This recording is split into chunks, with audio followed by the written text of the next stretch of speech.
Order! Order! You are an incorrigible delinquent at times. Behave yourself, man!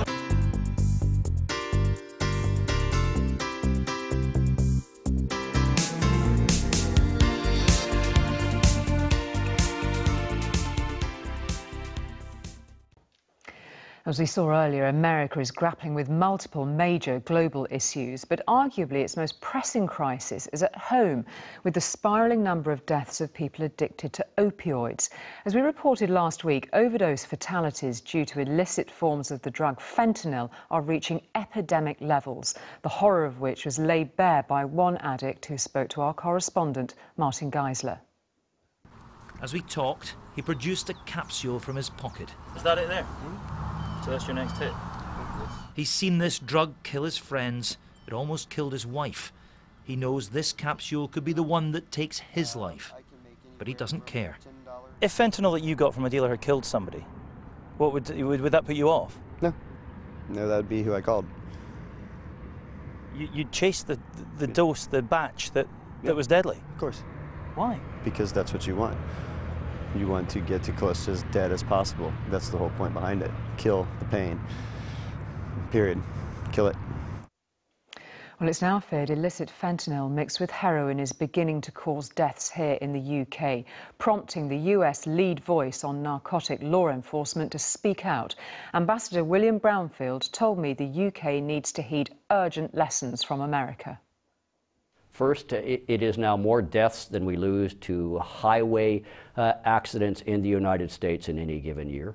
Second, it is more deaths than we have suffered in any armed conflict, with the exceptions of 4 wars: our own Civil War, the Second World War, the First World War, and the Vietnam War. More, for example, than we have lost in the Iraq and Afghanistan wars of the past 15 years. That's the scale of the problem in the United States today.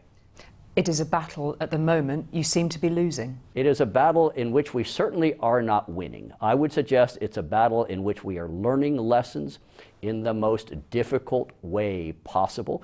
All of these are lessons that I hope your viewership will take into account because we are talking about a product that can very easily cross the Atlantic Ocean in a device as small as a business-sized envelope and carry 1,000 doses. What we're seeing here in the United Kingdom is a couple of police forces now becoming aware of fentanyl as an issue on their patch, becoming aware of this drug as potentially being involved and being involved in deaths from drug overdoses. What would your warning to the United Kingdom from your perspective be on this? Our experience suggests that fentanyl moves very, very quickly. Once criminal trafficking organizations figure it out and determine both how low cost and how easy it is to transport and how they are able to develop a market for it, it can move from a non-issue to a crisis in the shortest possible time. So we're talking, from your perspective, about a message to wake up to the reality of this. We're talking about a situation in which in 2 years' time, people may look back to you and say, you were amazingly prescient in terms of identifying a problem before we realized the problem was here.